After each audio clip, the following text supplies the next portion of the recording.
విద్యార్థుల్లో వ్యక్తిగత పరిశుభ్రత, క్రమశిక్షణ, ఆత్మవిశ్వాసం పెంపొందించే లక్ష్యంతో ఏపీ సర్కార్ ముస్తాబు కార్యక్రమం అమలు చేస్తోంది. ప్రభుత్వ, ఎయిడెడ్, ప్రైవేట్ పాఠశాలలతో పాటు గురుకులాలు, వసతి గృహాలు, జూనియర్ కళాశాలల్లో ఈ కార్యక్రమం నిర్వహించాలని నిర్ణయించింది. ఇందులో భాగంగా విద్యార్థుల దుస్తులు, గోర్లు, జుట్టు, వ్యక్తిగత పరిశుభ్రత రోజువారీగా పరిశీలిస్తారు. చేతులు శుభ్రంగా కడుక్కోవడం, పరిశుభ్ర దుస్తులు ధరించడం వంటి అలవాట్లపై అవగాహన కల్పిస్తారు. ప్రతి తరగతి గదిలో అద్దం, దువ్వెన, సబ్బు, నెయిల్ కట్టర్, హ్యాండ్ వాష్తో ముస్తాబు కార్నర్ ఏర్పాటు చేస్తున్నారు.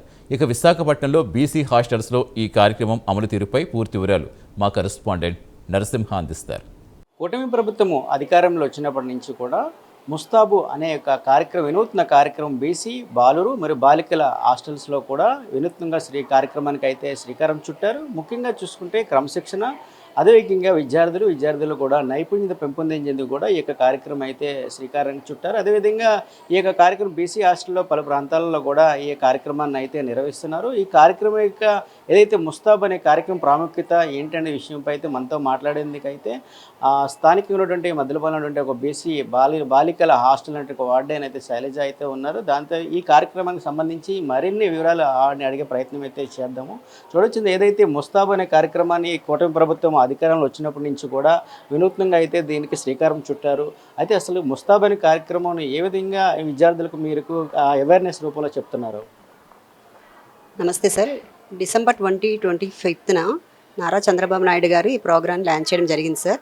దీని ముఖ్య ఉద్దేశం ఏంటంటే పిల్లలు శుభ్రతే ఆరోగ్యము, ఆరోగ్యమే అభివృద్ధి అనే క్యాప్షన్తో ఈ కార్యక్రమం ఏర్పాటు చేయడం జరిగింది. అంటే సాధారణంగా స్కూల్లో ఉన్న పిల్లలు ఏంటంటే సరిగ్గా తలకి నూనె రాసుకురాకపోవడం, తల దూకోపోవడం, గోళ్ళు అవి కత్తిరించకపోవడం, ఇవన్నీ ఉండడం వల్ల ఏంటంటే వాళ్ళ ఆరోగ్యం మీద అది ఎఫెక్ట్ పడుతుందనే ఉద్దేశంతో ప్రతి ఒక్కరు కూడా శుభ్రంగా స్కూల్కి తయారై రావాలి. అలాగ వస్తేనే వాళ్ళు బాగా చదవగలరు, లేకపోతే ఆరోగ్యం బాగోదు అనే ఉద్దేశం మీద ఈ ప్రోగ్రాం లాంచ్ చేయడం జరిగిందండి.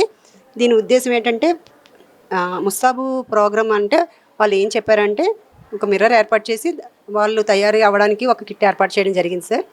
సో రోజు ఎవ్రీడే వాళ్ళు ఏంటంటే మార్నింగ్ బ్రేక్ఫాస్ట్ తర్వాత ఇక్కడికి వచ్చి ఏదైతే పర్టికులర్ ముస్తాబు కార్నర్ ఉందో ఆ కార్నర్ దగ్గరకు వచ్చి వాళ్ళు శుభ్రంగా తయారయ్యి రెడీ అయ్యి వెళ్ళడం అనేది జరుగుతుంది. అలా చేయడం వల్ల ఏంటంటే వాళ్ళు ఒక కాన్ఫిడెన్స్ అనమాట. ఇప్పుడు మనం ఒక మంచి డ్రెస్ వేసుకుంటే మనకు ఒక తెలియని కాన్ఫిడెన్స్ వస్తుంది. అలాగే వాళ్ళు బాగా రెడీ అయ్యి వెళ్తే ఏంటంటే బాగా చదవగలరు, ఆరోగ్యం మీద అది ఎఫెక్ట్ పడుతుందనే ఉద్దేశంతో ఈ ప్రోగ్రాం లాంచ్ చేయడం జరిగింది సార్.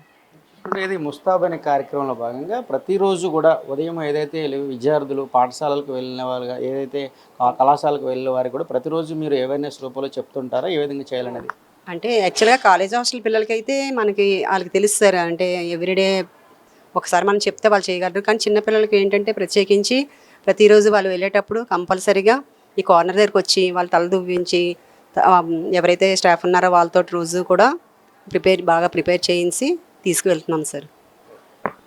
ఏదైతే ప్రధానం చూసుకుంటే ముస్తాబ్ అనే కార్యక్రమం బీసీ సంక్షేమ సంఘ ఆధ్వర్యంలో అయితే ప్రతిరోజు కూడా విద్యార్థులకు వ్యక్తిగత పరిశుభ్రత, క్రమశిక్షణ వంటి అంశాలపై ముఖ్యంగా ఏదైతే కార్పొరేట్ సంస్థలకు ధీటుగా ఏదైతే ముస్తాబ్ అనే కార్యక్రమాన్ని కూడా వ్యక్తిగతంగా పరిశుభ్రత, ముఖ్యంగా వ్యక్తిగత పరిరక్షణ ధ్యేయంగా కూడా ఈ యొక్క ముస్తాబు కార్యక్రమంలో కూడా బాలికలకు బాలులకు కూడా ఈ యొక్క ఏదైతే ముస్తాబ్ అనే కార్యక్రమాన్ని కూడా కుటుంబ ప్రభుత్వం అధికారంలో వచ్చినప్పటి నుంచి కూడా శ్రీకారం చుట్టడం జరిగిందని చెప్తున్నారు. అదేవిధంగా ఈ ముస్తాబ్ అనే కార్యక్రమం ద్వారా అవేర్నెస్ రూపంలో కూడా ఏదైతే విద్యార్థులు కూడా ప్రతిరోజు అవగాహన కార్యక్రమం రీత్యా కూడా చెప్తున్నామని, అదేవిధంగా ముఖ్యంగా వ్యక్తిగత క్రమశిక్షణతో పాటు శుభ్రత వంటి అంశాలతో కూడుకున్నటువంటి అంశాలతో కూడా ఈ ముస్తాబు కార్యక్రమంలో కూడా శ్రీకారం చుట్టే పరిస్థితి ఏదైతే కూటమి ప్రభుత్వం ద్వారా వచ్చిందని కూడా ఇక్కడ స్థానిక ఉన్నటువంటి వార్డెన్ అయితే చెప్తున్న పరిస్థితి అయితే నెలకొందని మనం చెప్పవచ్చు. కెమెరామెన్ సూర్యతో నరసింహ, ప్రైమ్ లైన్, విశాఖపట్నం నుంచి.